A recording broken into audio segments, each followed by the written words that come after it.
Boa noite, boa tarde e bom dia por esta ordem a todos e todas que nos ouvem. Muito bem-vindos e bem-vindas ao oitavo episódio do podcast Freire e Marques no Cinema. Eu sou o André Marques, comigo tenho o Bernardo Freire. Olá, Bernardo, como estás hoje?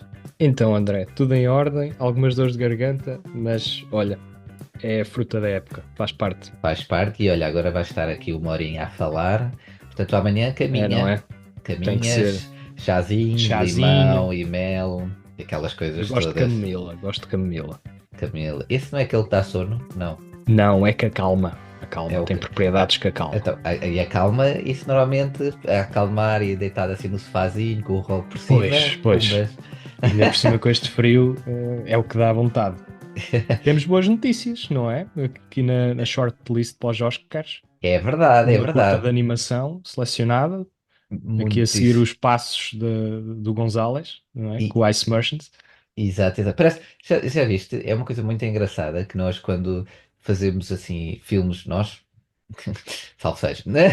Mas filmes de Nós, portugueses, então. animação, exatamente. E é sempre em curtas de animação. E, portanto, eu acho que já quando foi com o Ice Merchants, do João Gonzalez, e agora temos o filme Percebes, que está shortlist, portanto não está nomeado, mas poderá estar nomeado. E estamos a ter grandes passos, não só no género curtas, mas principalmente no género de animação.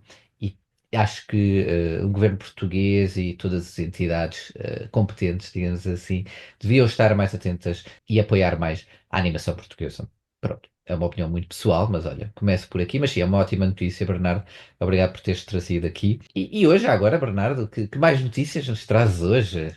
Olha, que mais notícias? Acordámos que este seria o penúltimo episódio do ano, portanto ainda vai haver um especial sobre os Globos de Ouro, em que vamos falar sobre os nomeados e fazer algumas projeções.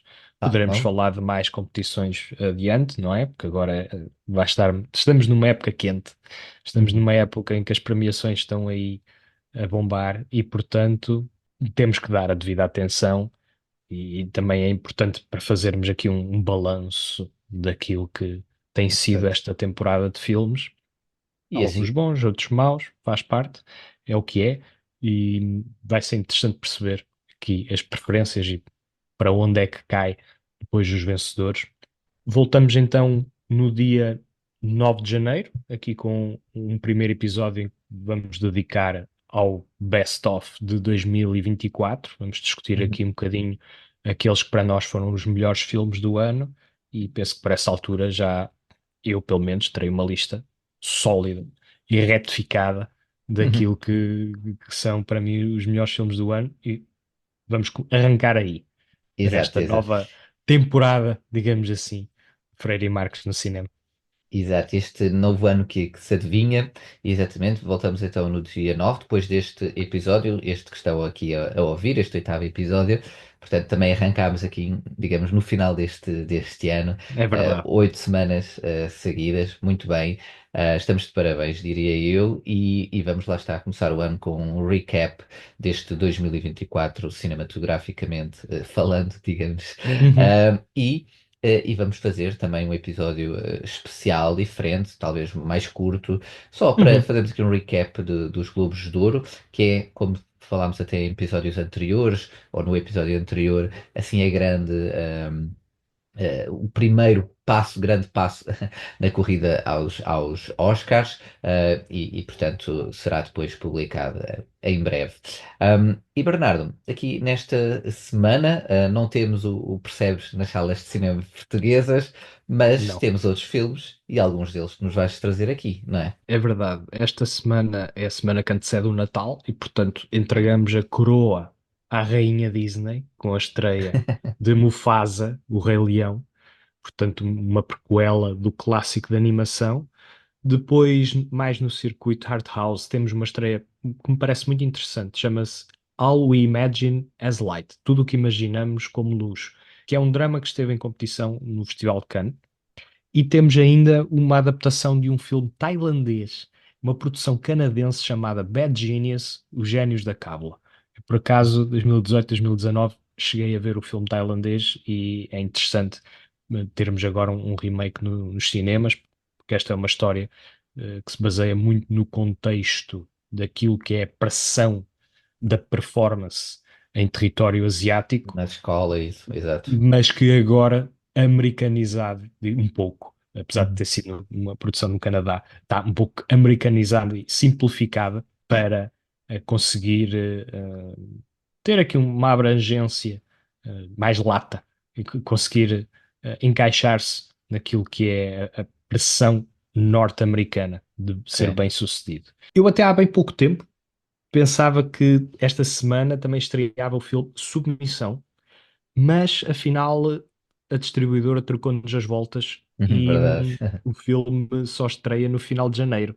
Foi Mas adiado. pronto, foi um filme que eu planeei ver para este episódio e, portanto, vou continuar a falar do filme. Este Submissão é um thriller de ficção científica, que tem aqui a Megan Fox no papel principal, que levanta questões relacionadas com a inteligência artificial e mais sobretudo em termos dos perigos e daquilo que tem que ver com a substituição da IA, ou melhor, a substituição do trabalho pela IA. Uhum. São estes os dois focos principais. Depois, não no cinema, mas no streaming, temos o Jurado número 2 que temos na Max. É um novo filme do Clint Eastwood, veteraníssimo, não é? Ah, 94 anos. exato.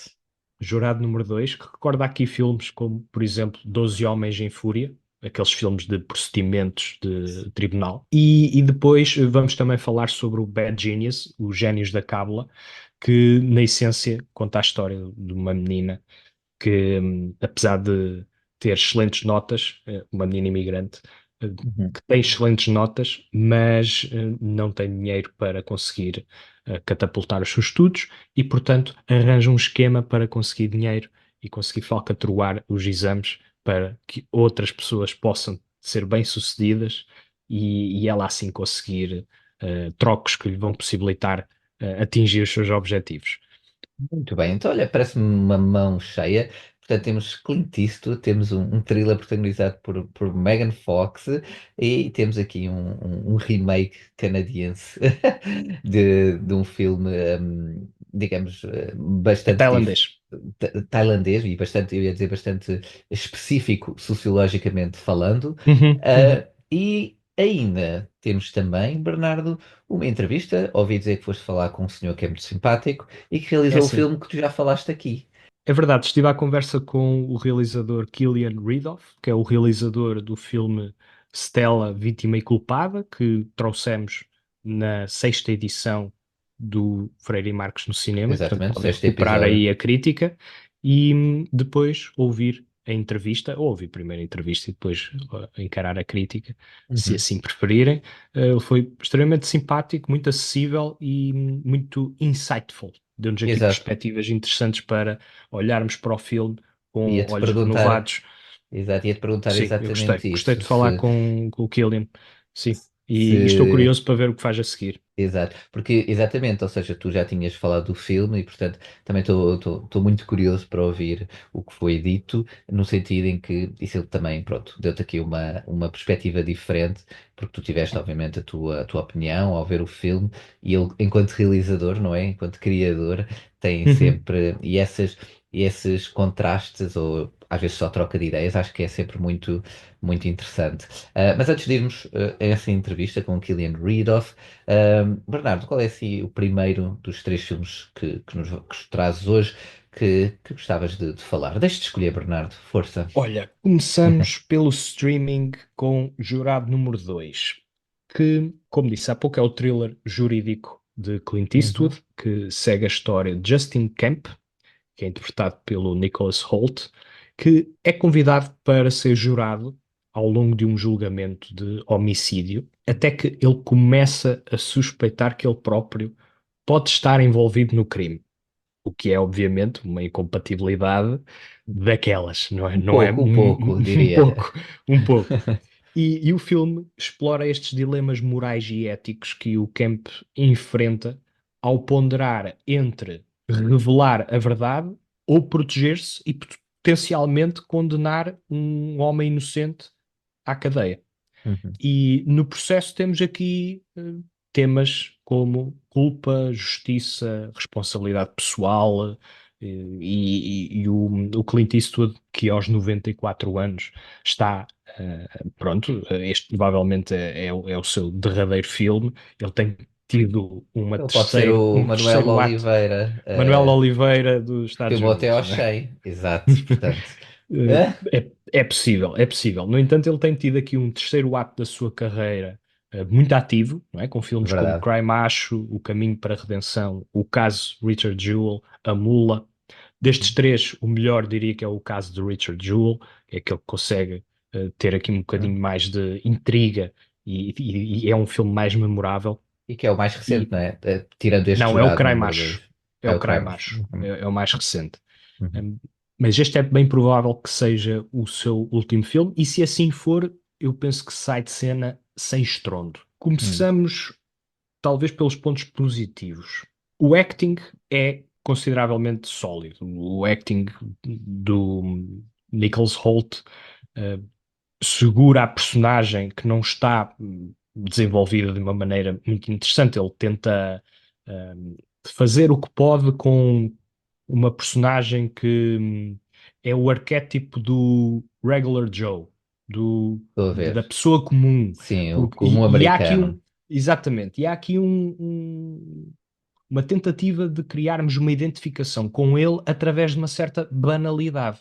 Ele apenas é um homem que, segundo a construção dele, estava na altura errada, na hora errada, No sítio e errado. que não deve ser condenado por isso, não deve ser condenado pelas suas ações, até porque está a construir uma família, a esposa está grávida e ele tem um caminho a percorrer, tem perspectivas. Ao contrário da pessoa que está a ser incriminada, que tem um passado de crime e de abuso e que, portanto, se for condenada, não é um mal menor, digamos Sim. assim. Para a sociedade, né? E Tiveram caminhos para a diferentes. sociedade. Isso. E depois, no confronto desta forma de pensar, temos aqui a advogada da acusação, que é interpretada pela Toni Collette, que em confronto com o advogado de defesa tem algumas dinâmicas próprias fora e dentro do tribunal, e isso é interessante de ver. No entanto, eu penso que o filme é incapaz de suscitar um argumento sólido e bem trabalhado como filmes como, por exemplo, Dos Homens em Fúria conseguem.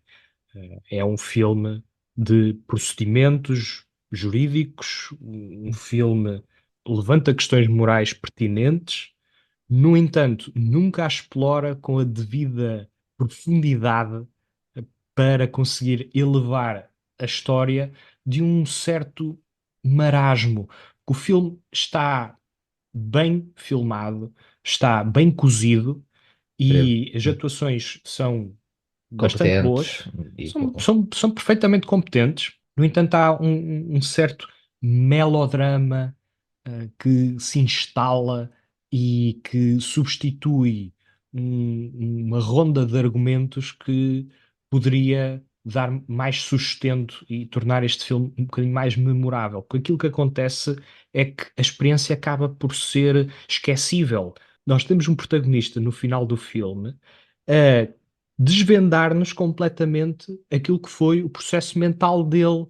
E eu penso que esse trabalho deve estar subreptício na história. Deve estar cozido no drama.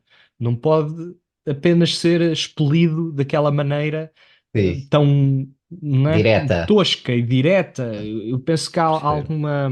algum descuido, talvez, com esta dinâmica, porque em contrapartida, a personagem da Toni Collette, que começa com um preconceito e que esse preconceito vai sendo desconstruído, Uhum. no final ela tem um arco inverso e ela passa do preconceito ao conceito de justiça, a integrar aquilo que significa não prender, provavelmente, um homem que, Uhum. apesar no papel ter tudo para ser o culpado, o que é que nós fazemos quando isto não é verdade? Quando este homem, apesar de parecer culpado, não o é? Colocamos-lo na cadeia ou vamos atrás da verdade? Apesar de ser um caminho mais duro, mais difícil. É Estou a uma perceber. questão, em última instância, de valores. Isso E até é uma isto questão, deve ser muito interessante, não é? o filme coloca-te estas questões de uma maneira completamente explícita. Não é, há aqui pouquíssimo de implícito.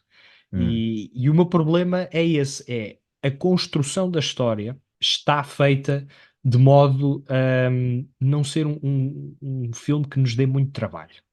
É um Uhum. filme direto, é um filme com pouca nuance e isso acaba por resultar numa sessão interessante, mas pouco envolvente.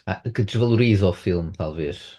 Desvaloriza A bastante. Eu penso que aqui o experiência. Clint Uhum. Eastwood acaba por fazer um bom trabalho com o filme, mas o argumento que foi escrito por Jonathan A. Abrams, penso que tem muitos atalhos e tem uma certa preguiça.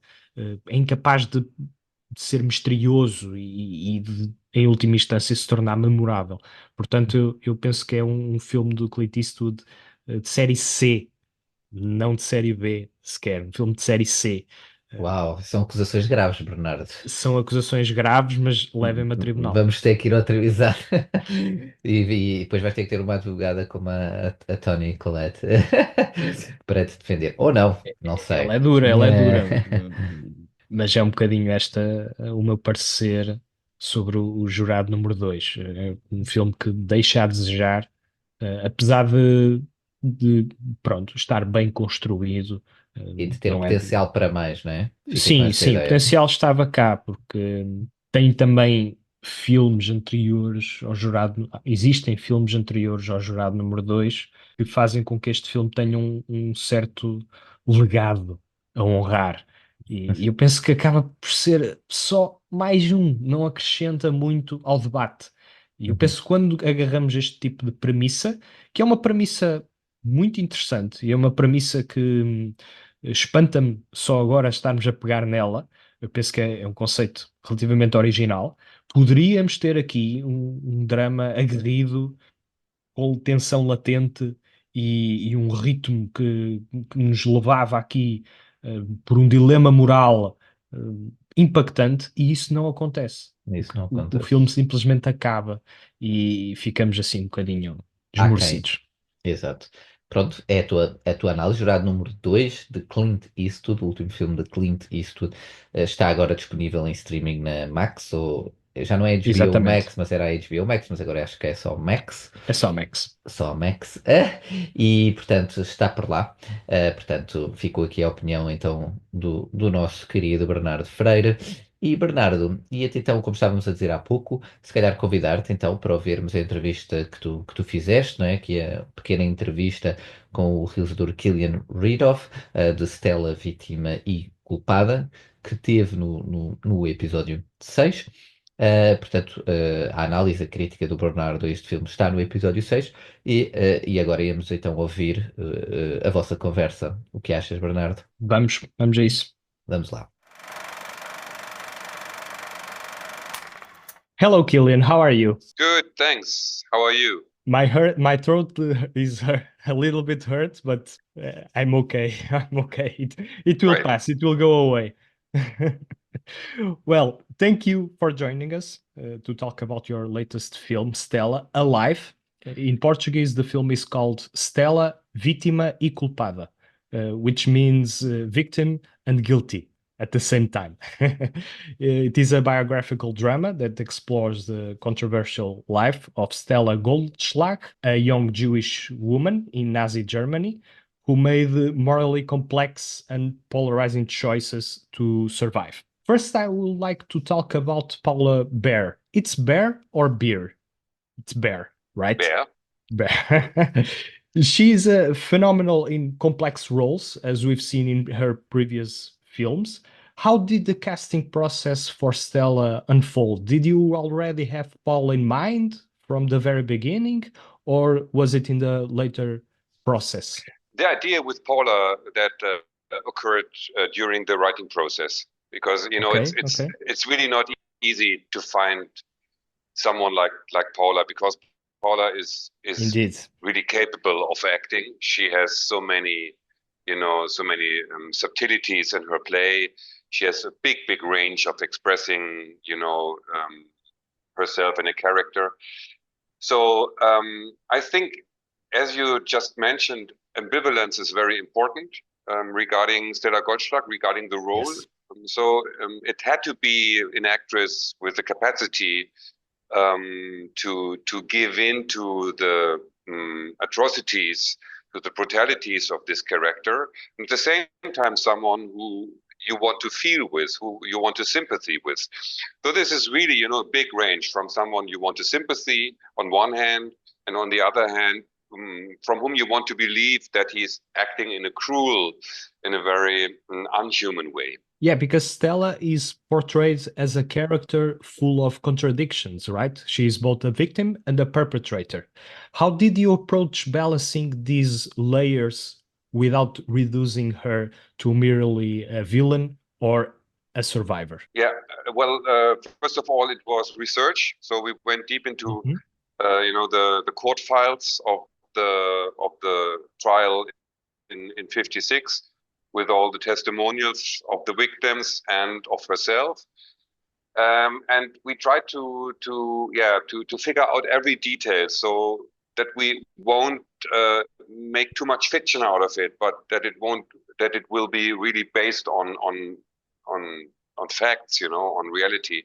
And then, of course, it was important not to lose the balance, because, you know, on one hand, you can say, well, this was a victim, and this would excuse ourselves if we just imagine ourselves in the situation. On the other hand, it's very easy to say, well, she was a perpetrator, but that's not me. But discovering this character in the full ambivalence means to confront yourself with the question, what would I have done if I had been in her position? Yes, and the film strikes a certain sense of neutrality. The film maintains a sense of neutrality regarding Stella's action. Yet, in the end, it highlights her lack of remorse. So talk to me about the decision to maintain a certain ambiguity throughout the film, but then strike a message. We had really interesting reactions, you know, from the audience. And one of the reactions that occurred many times to us was, well, I could identify with this girl. There was a terrible closeness to her. We can easily find ourselves in her, because we all, you know, are intrigued by making a career, being a musician. You know, this is very modern. It's very contemporary longing we discover in her. And on the other hand, we don't want to, you know, confront the demons in ourselves. So this is about ambivalence.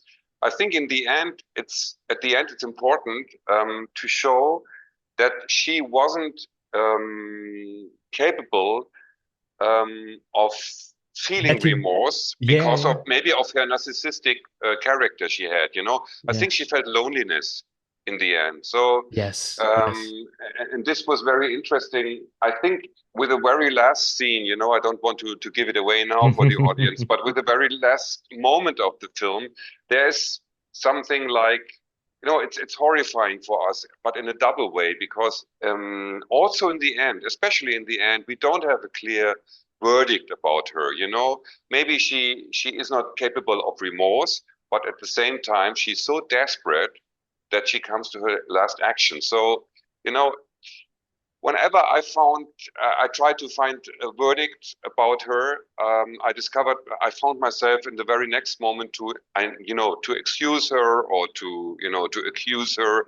So I think that's like, you know, like a flipper, like a pinball in a pinball machine, you know, and you will never find a final result. And that's okay for me, because I think we wanted to achieve that the audience is, you know, fully involved in her character. So it's ending in yourself as the audience. You know, you can't put it away and say, well, this is just a historical story, you know, and that hasn't to do anything with me, especially in Germany, you know, because we had this really striking and really horrifying past. So we don't want it to make the audience too easy to put it aside, but to confront fully. Yes, and the film's contemporary relevance is undeniable, especially in times where the far-right ideologies are on the rise again.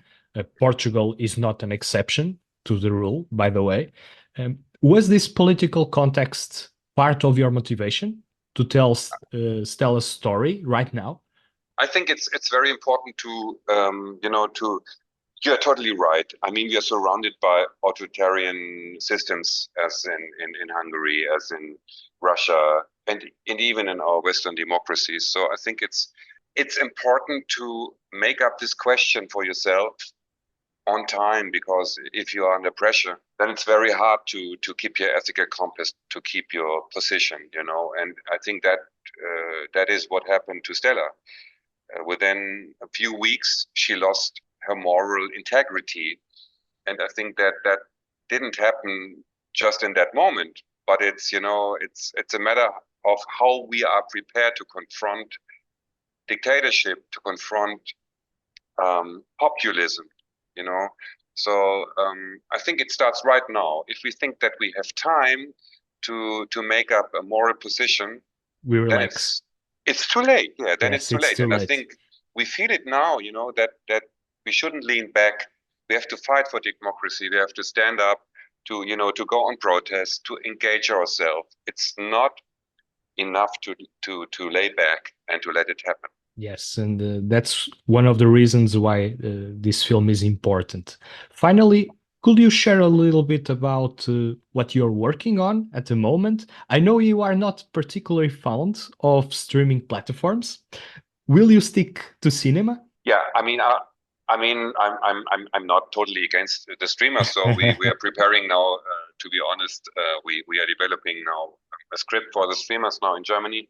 But yeah, okay. I mean, cinema is our real ambition, our longing, because in cinema you sit together with other people and you share emotions. So I feel that cinema is always a political happening, a political event, an event, so to speak. And I think we need this, and the dying of the dying of the European cinema in Germany. I mean, the numbers go down and down.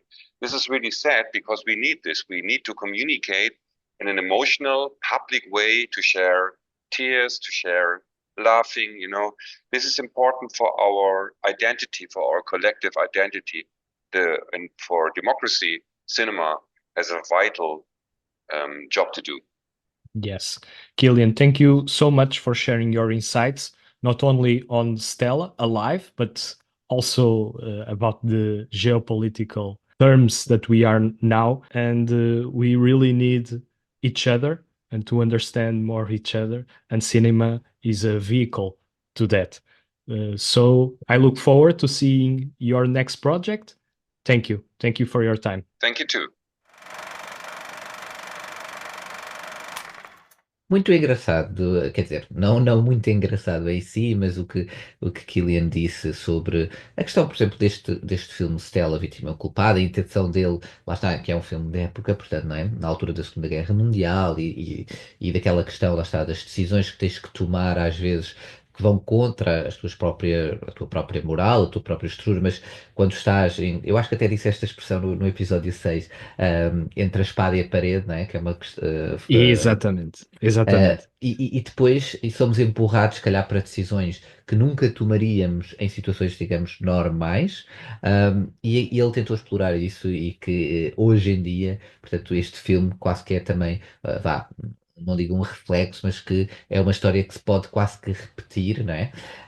E o que é que achaste dessa, não só desta resposta, mas também o que é que achas deste tema, digamos assim? Não só eu acho interessante Stella, porque este género de filmes que refletem sobre a Segunda Guerra Mundial, quer dizer, não pode haver tema mais batido no cinema, na literatura, um pouco em todo lado. Vemos um bocadinho por todos os campos artísticos o tema da Segunda Guerra Mundial, e eu penso que, curiosamente, esse tema não vai parar. Temos um dos nossos grandes filmes em 2024 foi, sem dúvida, A Zona de Interesse. Provavelmente vai estar no meu top 10. E, novamente, uma abordagem inovadora de como representar os horrores da Segunda Guerra Mundial. Ali muito bem patente no filme do Jonathan Glazer. E Kilian recorda-nos que este é um filme contemporâneo. Apesar de ser da época, é um filme que aborda temas e coloca-nos numa posição sensível que poderá não ser exclusiva àquela personagem. Nós podemos um dia estar naquela posição.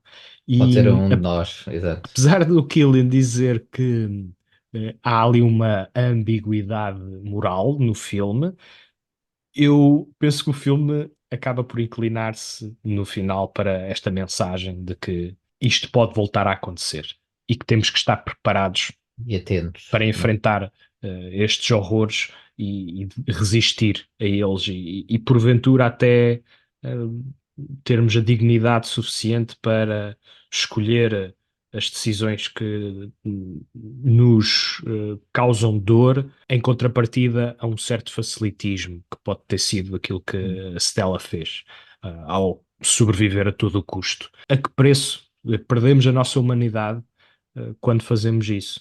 E eu penso que todas estas ideias vão estar em convulsão nos próximos anos no cinema. Esse não será um tema que vai morrer tão cedo, sobretudo Certamente porque, que como não. também disse, as extremas-direitas estão a voltar a comandar alguns países e certamente que estão a subir naquilo que é a participação governativa.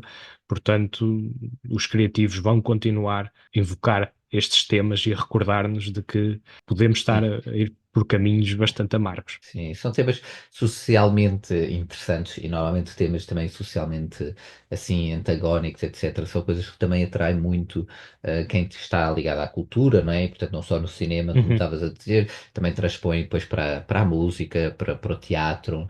Há muitas peças de teatro também, por exemplo, ligadas à Segunda Guerra Mundial e que foram também pegam nesse tema e por aí fora. Portanto, olha, bela conversa, Bernardo. Muito, muito interessante. Gostei, Muito obrigado. eu gostei bastante e eu próprio, pronto, ainda não vi o filme, mas fiquei ainda com mais curiosidade em ir vê-lo. Mas olha, Bernardo, olha, falando aqui neste Stella, portanto, quando estavas a dizer moralmente, não é? Nós somos submetidos a certas pressões. Por falar em submissão, há aqui um Uhum. filme que é o Submissão, que nos trazes também hoje, que falaste há pouco, mas que é um filme que por acaso, pronto, não está ainda nos cinemas, teve uma estreia adiada, deverá É estrear em verdade. janeiro, deverá, está bem, não estou a Deverá, garantir deverá. nada, exato. Portanto, aqui um thriller protagonizado por Megan Fox, e olha, por acaso, aquilo que estavas a dizer há pouco, e até pelo trailer e imagens que têm saído dos filmes, eu sei que não vês trailers, mas neste caso já viste o filme. Não. Sim. Fez muito lembrar até aquela coisa muito de. Havia um filme de terror, não foi deste ano, foi do ano passado, salvo erro, que por O acaso Megan? chamava-se Megan, exatamente, e que Como é era, que eu pronto, digo? mas com uma criança, uma robô, mas também é a cena Exatamente. da inteligência artificial, neste caso depois usado mais por uma questão de suspense, thriller. Este Submissão é isso, Bernardo, ou não? Há parecenças com esse filme. Ah, mesmo? Ok. Este, Pois, há umas certas é. parecenças porque tem que ver com a revolta dos Exato, dos robôs robôs, exato. face àquilo que é a sua programação original. Aliás, estávamos a falar há pouco do facto da Segunda Guerra Mundial ser um tema premente e que continuará. Este tema da inteligência artificial também não nos vai largar tão cedo. E, portanto, este Acredito, Submissão também. é só mais um de vários filmes de ficção científica que, a prazo, vão deixar de ser ficção científica e vão passar a ser filmes, não é? Contemporâneos. Aquilo que era o imaginário e aquilo Exato. que nós víamos E tu já tens em assim filmes algo, como. aquele robô do Tesla agora até, né, que está aí muito na moda. Há um robô qualquer que a Tesla fez que já é um bocado, quer dizer, não digo este, né, mas que já é um bocado tipo um ajudante doméstico que tu podes ter em Pois. casa. Sim, e tens os robôs que limpam aqueles rasteiros que já são amostras, pronto, daquilo Pequenas que a amostras. tecnologia pode fazer. Agora, este Submissão é um filme realizado pelo S.K. Dale, que já trabalhou com a Megan Fox no filme Até a Morte, Sobreviver é a Melhor Vingança, que retoma aqui o trabalho com uma atriz que tem perdido algum fôlego ao longo dos anos. Uhum, Ela esteve ok no primeiro Transformers e a sua carreira foi gradualmente desaparecendo, pelo menos no grande ecrã. uhum, Temos aqui um certo regresso que também não entusiasma muito. E o enredo trata aqui de uma família cuja mãe fica bastante doente e o pai tem que tomar uma decisão porque tem duas filhas, o casal, e ele não consegue estar a trabalhar, a cuidar delas, e conseguir fazer todas as tarefas da casa. E vivemos num mundo onde a inteligência artificial humanoide já é algo mais comum. e Há empresas a corrente. vender estes serviços. E então o pai, por impulso da filha, compra a Alice, que é uma boneca, uma serviçal, interpretada aqui pela Megan Fox, num papel bastante frio, bastante rígido e também ele manipulador, que depois começa gradualmente a tomar uma consciência própria, porque Uhum. os comandos e as decisões que ela toma vão sendo alterados conforme as circunstâncias. Ela começa a ter receio de ser substituída novamente pela esposa, e o que acontece é muito disparate mesmo, porque o filme acaba por ser uma maçada do princípio ao fim, Uma um massa. desfile de clichês, como esta, Pois. olha, lá está, que tu estavas a falar há pouco do Megan, e é mesmo isso que nos dá a ideia que é um filme que já vimos em vários outros filmes e que não acrescenta nada de novo à Portanto, discussão. não tem Havia aqui um nenhuma ângulo, originalidade, não é? não tem, há aqui um ângulo que tem que ver com a sexualidade destas robôs e Ok. que diz-se que eh, é provável que as mulheres de inteligência, em inteligência artificial, os Uhum. robôs humanoides, possam vir a ter um papel de substituição da humanidade, daquilo que diz respeito ao sexo.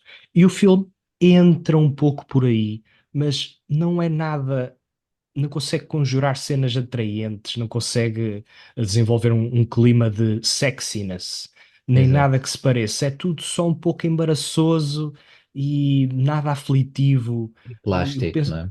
muito plástico e acaba por ser, no final do dia, um thriller que não entusiasma, Uhum. um filme de ficção científica que não diz nada de novo e, portanto, o seu papel neste ecossistema do cinema atual é dar-nos uma referência de que, mais uma vez, como todos os outros filmes o têm feito sobre este tema, a inteligência artificial mal programada, mal conduzida, ou até mesmo meramente por existir, pode ser um perigo para a humanidade.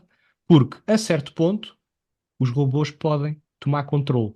E o que é que Exato, fazemos quando isso acontece? O que é que fazemos quando eles substituírem o nosso trabalho? O que é que fazemos quando eles próprios substituírem os nossos cônjuges? exato. Quando não Onde formos, é que, aquela ideia de não formos já a espécie dominadora, não é? Mas exatamente, o que é que passar a fazemos à ser nossa uma humanidade? outra espécie. Exato. Essas questões são colocadas, mas são colocadas de uma maneira muito banal, muito, quero eu dizer, artificial, plástica, Exato. e portanto acaba por ser um filme bastante insatisfatório. Exato. Eu percebo. E sim, e estavas a dizer, quando temos filmes como, por exemplo, não só esse Megan, porque eu lembrei-me, e foi até mesmo pelo trocadilho também do nome, e achei muito curioso, mas esse talvez fosse até mais de terror, digamos assim. Mas, por exemplo, se é para ser um filme assim, por exemplo, tu até tiveste mais da ação, e isso, por exemplo, o Eu, Robô, Uhum, protagonizado pelo Will uhum. Smith, tiveste, Já há bastante tempo. obviamente, o AI do Do Spielberg, Spielberg, sim. O e eu, AI é e uma eu referência, e está, eu estou-me a esquecer de certeza do outro. Olha, tiveste o Chappie, por exemplo, não me lembro do nome agora, mas também tens não. tantos filmes, pronto, nesse sentido, e obviamente tens filmes que trabalham esse tema muito bem, e depois, pronto, pelos vistos tens outros como a Submissão.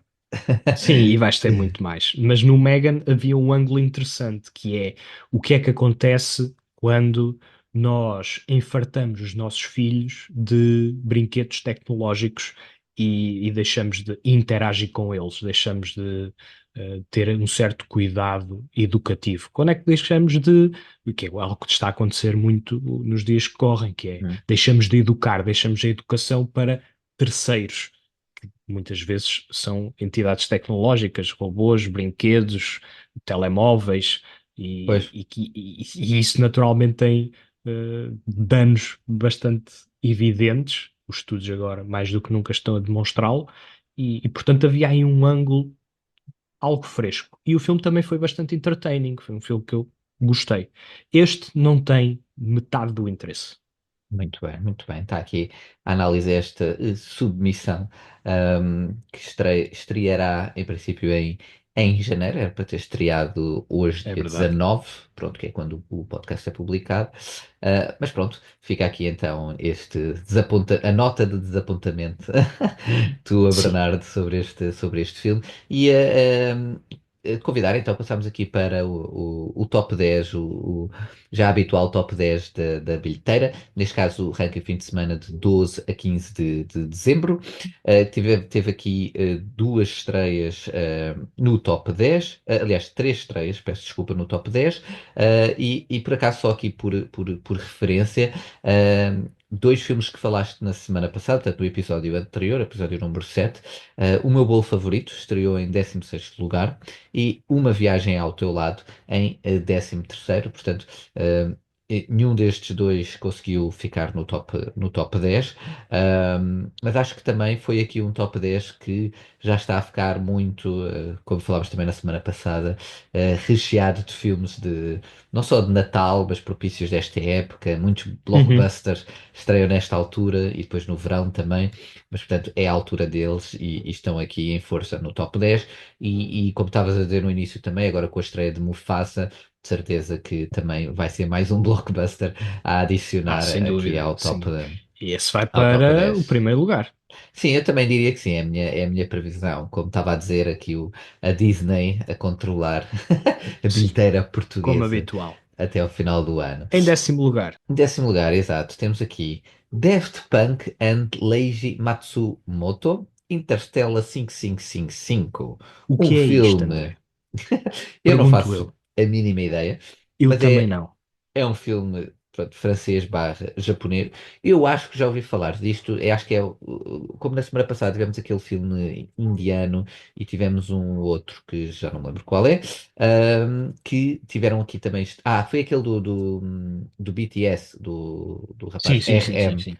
Não me recordo do título em si, mas pronto, acho que é um daqueles filmes também especiais de concerto, Filme filmes de evento. concerto, e exatamente, aqui dos Daft Punk, mas eu acho que, acho que foi um concerto especial que eles fizeram, por isso é que é um filme também japonês, com este artista, Matsumoto, e portanto acho que é um filme desses, de evento, mas lá está, conseguem ter o Conseguem ter seu uma certa público, presença. Sim, conseguem. exatamente, E se calhar até renova o interesse de algumas pessoas no cinema que, ok, eu fui ver este filme evento ou até este concerto, deixa-me ver o que é que há mais para ver. E na semana ex- seguinte, se calhar até estão no cinema a ver um filme regular. Porque exatamente. eu acho que é uma estratégia, pronto, bem-vinda. É verdade. E olha, e era aquilo que estavas a dizer também da outra vez, quando foram esses dois filmes, por exemplo, que são obviamente dois filmes que, entretanto, já não estão no top 10, como a gente também já tinha dito, não é? Entraram e saíram. Claro. Mas, por exemplo, é o número de sessões. Por exemplo, teve 9 sessões este filme, mas lá está, se forem 9 sessões que são as únicas sessões em que o público pode ir ver o filme, não é? Há esta coisa da exclusividade, ou seja, a pessoa vai Da ver naquela escassez. altura, exatamente, ou já não vai mais, portanto, se quiser ver no grande ecrã, obviamente, pois estes filmes também, pois muito provavelmente vão para os canais de streaming. E, por exemplo, em 11º tiveste o Conclave, não é? Que teve quase mais ou menos o mesmo número de espectadores, mas teve 92 sessões, comparando com 9 sessões. É uma diferença brutal, realmente. E pronto. Teve, Apesar, teve. É verdade. apesar de É estar na verdade. sua sexta edição, semana, lá está, teve muito mais sessões, portanto esteve em muito mais salas, mas lá está. O fator também novidade, obviamente, mas pronto. E Conclave já não está no top 10. Em nono lugar, temos o filme Herege, portanto, o filme que também já tinhas falado na semana passada como um assim de terror, digamos Sim, assim, um ótimo forte. filme, um ótimo filme. Exatamente. Consegue manter-se no top 10 e eu espero que continue a conquistar mais algum público, que é um filme que merece ser visto. Exatamente. Mas não é. Tens aí um engano, Bernardo. Sabes que este filme, na semana passada, estava em 13º lugar. E, Olha, portanto, foi um subiu interesse para nono lugar. engraçado, engraçado. Exatamente. Subiu para nono lugar porque tivemos aquelas outras estreias como tínhamos visto. Tínhamos também o Super Pai Natal, aqueles dois filmes, o Quarto ao Lado, o Wicked. E o Eres tinha saído do top 10 e agora voltou a É o entrar passa-a-palavra. aqui. Exatamente, era O isso que eu ia me passa-a-palavra dizer. no cinema de terror, barra thriller, é muito interessante. Consegue ter estas flutuações É de isso. lugares. Os filmes não só descem com o passar do tempo, mas podem ter pequenos impulsos, porque de facto as recomendações, quando o filme merece, acontecem no cinema de terror. E o Herege não é exceção. Exatamente, e foi muito engraçado ver que teve aqui várias sessões e na sua quarta semana, também de louvar, continua aqui, digamos, ainda no top 10 e até teve uma saída. E portanto, quem sabe se para a semana até não estará aqui, porque este Daft Punk também salta. Não sei se mantém o nono lugar ou 10 para décimo. Houve Portanto, poucas estreias esta é semana. isso, A portanto, verdade é essa. até é provável e é o filme a nível vá, de terror, suspense, que está mais elevado e consegue ainda, e foi mais recente e que conseguiu vincar aqui Sim, na bilheteira, portanto, eu porque em acho que oitavo até lugar vai temos o se Super Pai manter. Natal. Exatamente, Super Pai Natal, portanto, na sua segunda semana mantém o oitavo lugar. Acho que não tem aqui grande coisa, digamos, a acrescentar. É um. Sim, é o filme da época que está a Uhum. conseguir espectadores na época. Portanto, Exato, também nada a dizer. nada a Há a dizer. dizer coisas sobre o sétimo lugar, que é o filme O Senhor dos Anéis, A Guerra dos Rohirrim, que eu tinha muito interesse em perceber se chegava sequer ao top 10, mas conseguiu aqui quase 3.000 espectadores, aqueles fãs que estavam mesmo à espera do filme, e estavam Exato, a antecipar e que conseguiram levar o filme ao sétimo lugar. Portanto, eh, é um sétimo lugar honroso, não é um resultado espetacular, mas tendo em conta que é um filme de animação, ok, parece-me exato. bem. E lembras que eu tinha dito na semana passada, Bernardo, que achava que ia entrar no top 10. Eu tinha Eu interesse, tenho não, um bom não tinha uma olho, eu aposta, tenho um não bom tinha olho uma para aposta. isto, André, E é por isso, Bernardo. e Eu é por tenho um isso bom olho. que estás aqui, André. É por Yeah. isso. Para analisar esta bilheteira com um E o que é que olhar tens a dizer preciso. sobre o Red One Missão Secreta estar no sexto lugar? Pá, olha, exatamente, Red One Missão Secreta, estava em sétimo, portanto passou para sexto, mas mantém mais ou menos, aqui até acho eu, o número de espectadores, ou pouco mais, aliás, até É o aumentou, filme do top mas, 10 que tem mais semanas consecutivas. exatamente, É a mas era sexta isso. semana. É a sexta semana. Eu acho é que é um filme, como estavas a dizer, de Super Pai Natal, que é um filme de época, mas que é um filme, como a gente também já viu, que até teve 2 ou 3 semanas, lembras, em segundo lugar, Uhum. e portanto ele não saiu dali, e é um filme que teve realmente muito público, talvez pelo fator, obviamente, de comédia e tudo mais, mas consegue levar um público ainda generoso. Atenção, tem quase 600 mil euros em receita bruta, quase 100 mil espectadores acumulados, portanto. Não me espanta que mantenha-se aqui depois do Natal, obviamente, que já não. Ahm, mas Depois pronto, temos o acho que quarto ao também lado. é o efeito da época. O Quarto ao Lado, exatamente, que vai na sua segunda semana, portanto, o último filme de Pedro Almodóvar, portanto, tinha estreado em quarto lugar, desceu um lugar e acho que, pronto, mantém mais ou menos o mesmo número de espectadores. Acho que é um filme que consegue, como o Conclave fez, digamos assim, manter aquele público. E pronto, acho que também vai cair um pouco com É um filme a estreia. perfeitamente decente. É um filme É, perfeitamente decente do Almodóvar. Não está no top A da sua filmografia, mas é recomendável. Ao contrário do exatamente. Gladiador 2, que está em quarto lugar. Bernardo, podes voltar novamente a dizer, está em que lugar o Gladiador 2? Gladiador 2 está em quarto lugar. para mal dos meus Muito pecados. bem. Em quarto. E quem é que está em primeiro lugar, Bernardo? Sabes dizer-me, na sua terceira Não, nem, semana? nem vi, nem reparei. Por acaso, nem reparei. Vai Ai, Ana 2. Vai tal, Ana 2. ai, tal, não vai ganhar. Pronto, isso foi só aqui uma piada. Subestimei, subestimei. E Portanto, por muitos espectadores. para quem não sabe, o Bernardo, há uns episódios. Não vou por aí, Pronto. pronto. Mas, não, mas sim, pronto, voltando aqui ao quarto lugar. Ah, Gladiador 2 também já vai na sua quinta semana, já está a ficar uhum. velhote. Temos que lhe dar a palma, como é que é? Temos que lhe dar os parabéns. Na sua quinta semana está em quarto lugar. Portanto, sim, senhor Bernardo. Apesar de não teres gostado assim muito, não é, desta sequela, mantém Não, aqui, ainda não. aqui um público muito fiel. Eu acho que sim. Mantém, Não. é o nome, continua a ser bastante chamativo. No entanto, podia estar a ter uma performance melhor se o filme fosse melhor. Penso que aqui o Passa-a-Palavra ia conseguir fazer com que mais pessoas fossem ao cinema ver o filme. Uhum. Não tem sido o mais positivo de alguns críticos, apesar da maioria achar que o filme vale a pena. Exato. E é um salto até grande do quinto para o quarto lugar. Portanto, o quarto ao lado com pouco mais de 6 mil espectadores e aqui Gladiador 2 ainda com 14 mil espectadores só neste fim de semana, aliás, de quinta a domingo. E portanto com quase ali nos 2 milhões de euros em receita bruta e quase 300 mil espectadores acumulados, o que é bastante, portanto, e é um dos mais vistos ultimamente. Portanto, parabéns Chegámos ao top 3. a Gladiador 2, top 3, exatamente, que tem a estreia mais elevada aqui em terceiro lugar desta semana, como também já tinhas referido na semana passada, salvo erro, portanto, Craven, o Caçador, portanto, aqui um blockbuster que estreou aqui até bastante bem, com quase 20 mil espectadores, não estava talvez à espera disto, mas como é assim aquela questão mais é da Marvel, não é? É, É da penso Marvel, que sim, penso que portanto, sim. foi buscar esse É um bocadinho público. escondido, Uhum. mas penso que é uma estreia relativamente fraca para um Pois, não filme é? que deveria de se afirmar aqui, porventura, superar o Vaiana 2, que está na sua terceira semana e continua a arrasar completamente. Mas a crítica tem arrasado este filme.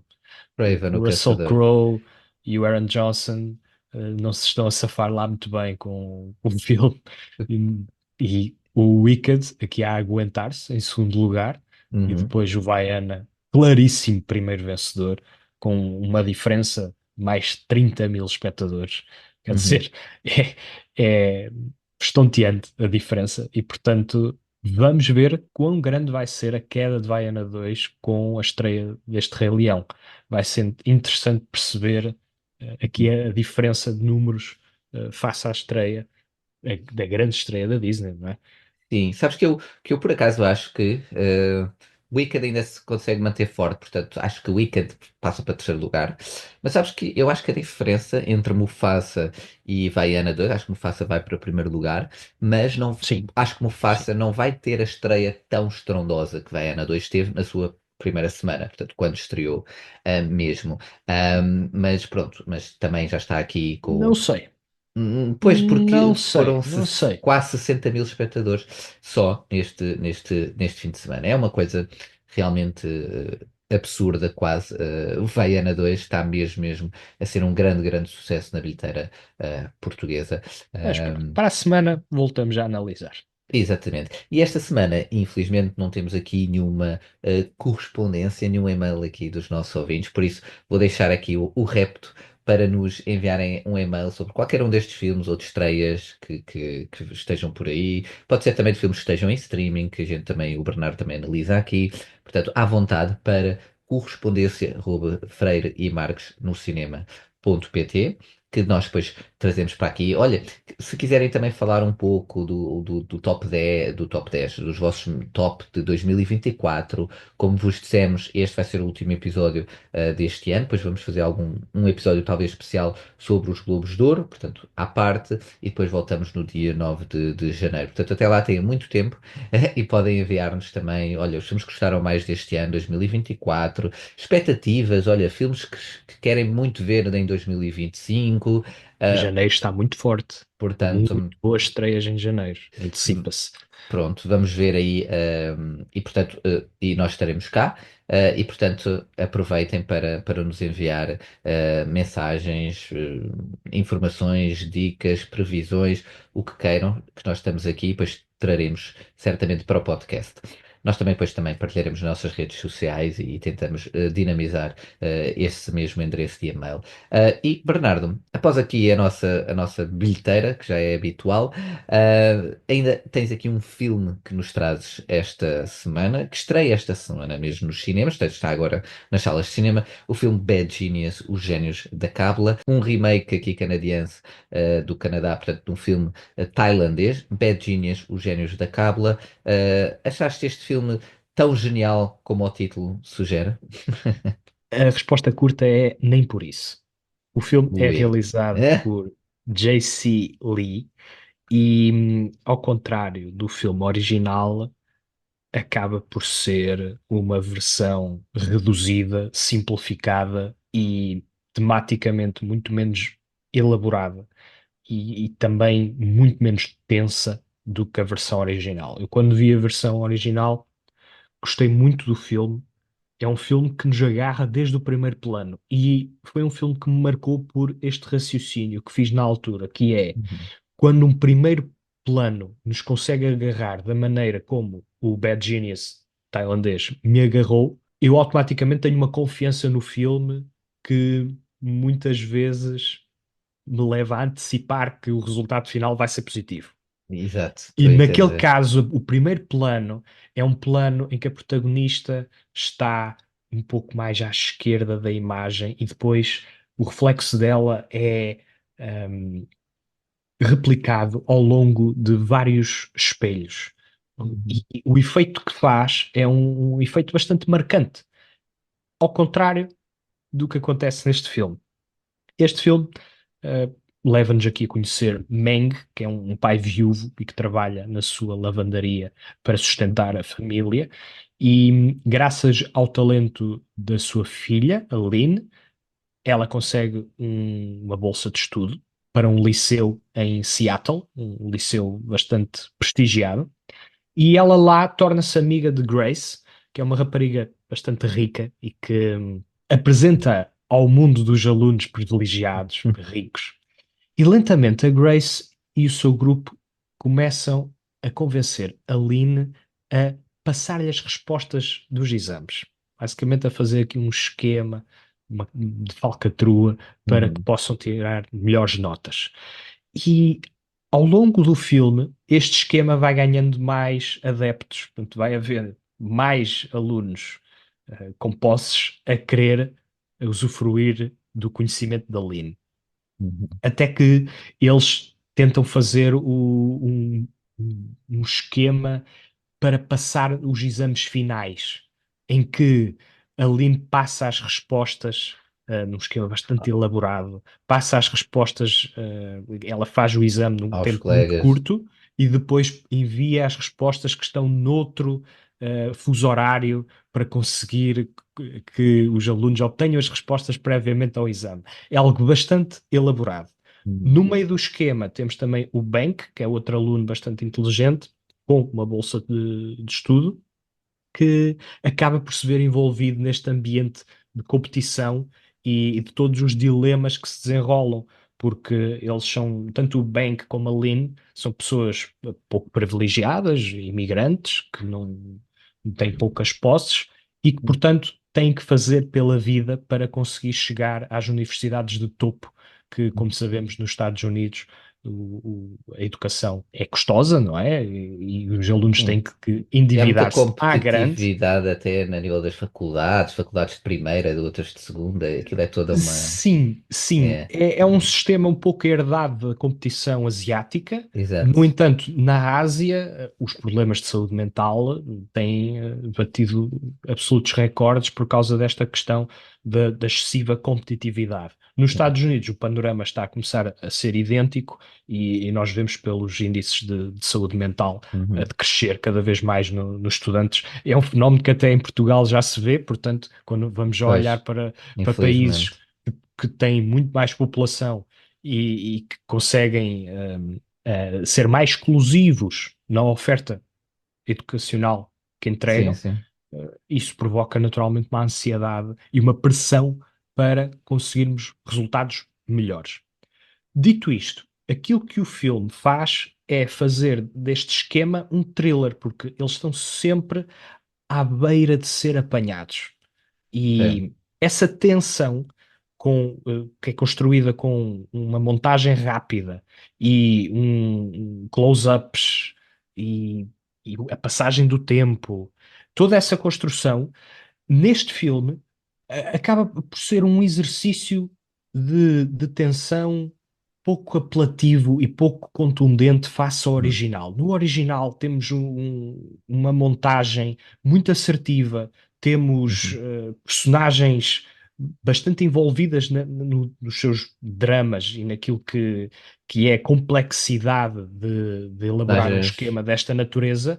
Aquilo que acontece neste Bad Genius é que as coisas acontecem de uma maneira muito instantânea e acabamos por ter uma percepção óbvia e pouco ambiciosa de que estamos a ver um filme, que isto é fabricado e que as resoluções são aqui conjuradas por alguém que escreveu um argumento e É, que está a levá-lo ao ecrã. E essa falta de autenticidade no suspense e todo esse fabrico que está em torno desta narrativa acabam por prejudicá-la mais do que favorecem. percebo. E por isso eu penso que este é um exercício muito pálido em comparação com o original, que é um filme mais longo, mas que consegue estruturar-se de uma maneira mais apelativa e consegue permitir que as personagens sejam desenvolvidas com mais tato e que a tensão seja mais latente. E esse é o resultado que se quer de um filme chamado Os Génios da Cábula. É isso que Exato. se quer de um thriller académico que nos leva aqui a questionar temas como o mérito, temas Uhum. como a saúde mental neste contexto académico e a pressão que é exercida nos alunos. Uh, este remake não é muito aconselhável. Certo, certo. Dirias que isto é bem aqui uma piada muito má, Bernardo, hein? Fica já com o aviso. Será que este filme é uma cábula barata do original? É É uma um rascunho, cópia. acaba por Exato. ser um rascunho do original e eu tenho que aconselhar, sem dúvida, o original, Uhum. e porque este é um exercício muito menos ambicioso e muito mais uma refeição feita na Bimbi. Não é uma refeição confeccionada por um chefe que entende dos ingredientes e que coloca as quantidades certas Exato. nos sítios certos. Aqui mete-se tudo um bocadinho para a Bimbi trata da coisa e fica assim uma É. refeição, pronto, rápida, mas pouco apetitosa. Exato. E sabes que, assim, de uma forma geral, isto quase que daria depois para um episódio, mas há muitos esta questão, quando um filme ou tem sucesso, ou é interessante, ou fica assim uma espécie de um filme de culto, que não é americano ou do Canadá, ou mesmo inglês, digamos assim, Uhum. depois, às vezes, eles pegam nisso e fazem uns remakes, e normalmente são sempre remakes muito, lá está, muito mais plásticos, muito mais fracos, e que Sim, sim. normalmente nunca nem é o respeitar o original, é não conseguem ir buscar a sua autenticidade, porque Não. também exato, e não é para serem buscar a autenticidade. Olha, tiveste isso até com o filme espanhol, o REC, que eles depois fizeram um filme também assim de Sim, o terror Quarantine. igual, o Quarantine. Tiveste agora com aquele filme de terror, o Não Fales do Mal, acho que é assim que se chama. É, o Speak Pois, No Evil, sim, que exatamente, a que é um. versão norueguesa é uma versão muito mais obscura, muito mais negra, Exato. mas Isto, que, pronto, teve o McAvoy que esteve bastante bem neste remake, mas uhum, lá está. Depois, quando olhamos para o filme no seu todo, pois não é? acaba por Exato. eh, ser menos denso e menos intrigante e Que os acaba originais. por Uhum. fazer com que eu estou-me a lembrar só desta expressão que é it pales in comparison. É pálido em Verdade. comparação. É É um filme verdade. mais bege. Exato. E isso acontece muito. Eu dei agora dois exemplos que vieram-me Sim, à e a história do cabeça, cinema moderno está mas repleta destes casos. Exatamente. Eles vão fazer, fazem muito isso e é curioso. E eu percebo, pelo lado comercial, percebo, não é? Sim, este Porque, até demorou o seu tempo a ser adaptado, porque é um filme de 2016, 2017, portanto, demorou a ser levado ao grande ecrã aqui na cinematografia pois, ocidental. Pensei que pelo sucesso que teve na Ásia, que fosse um filme copiado mais rapidamente. uhum. Olha, tal como o Train to Busan, por exemplo. Olha, outro, Uh, exato. Pois, mas se calhar esse, como teve, não sei, como eu ali aquela pandemia a meio, etc., não sei, essas coisas Sim, o também Train to Busan ainda está mudaram. para ser adaptado a uma Exato. versão norte-americana. Mas pronto, eles querem muito isso, porque o filme fez sucesso na Coreia do Sul. Exatamente, e eles depois fazem estas adaptações e acontece até muito no género de terror, não é? Sim, sim. Até mesmo com o The Ring, por exemplo, que teve muito Ah, sim, sucesso sim, com sim. a Com a Naomi Naomi Watts, Watts. também era um original japonês, salvo erro, mas pronto, é o que eu estava a dizer, isto depois dava para um episódio inteiro de remakes que eles fazem, mais nos Estados Unidos até, sobre estes filmes. Mas pronto, fica aqui a tua análise a este Bad Genius.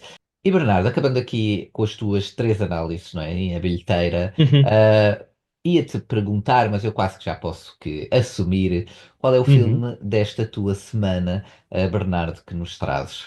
Mas vou-te deixar dizer, revelar. Olha, é um filme que podem ver em casa. Jurado número 2 é o filme em destaque esta semana. Temos aqui outros no cinema que não abordei, que podem superar, mas aqui Clint Eastwood aos 94 anos a mostrar que continua a saber fazer cinema. Uhum. Não é um dos seus grandes filmes, mas é um filme perfeitamente recomendável, sobre temas que estão em voga e que permanecerão.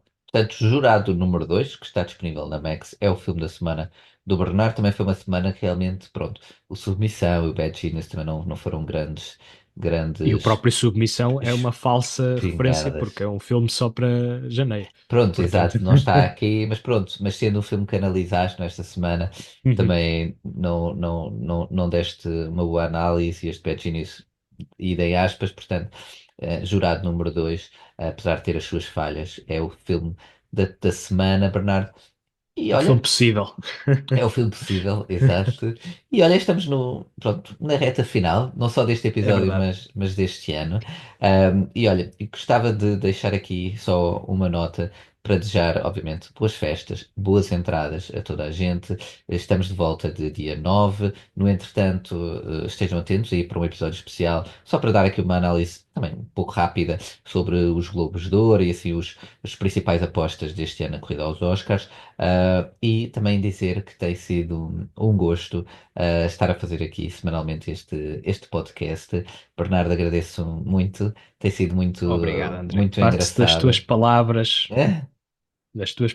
das tuas palavras as minhas e também desejo um Feliz Natal à malta. Entretanto, ainda conversamos antes do final do ano, mas agradecer-te, sobretudo a ti, André, por estares a acompanhar-me neste projeto e a quem nos ouve, que semana sim, nos tem apoiado, tem enviado comentários e que mesmo não sejam para partilhar no podcast, têm sido comentários bastante encorajadores e o objetivo é mesmo esse, este ser um projeto diferenciado e que tenha pernas para andar.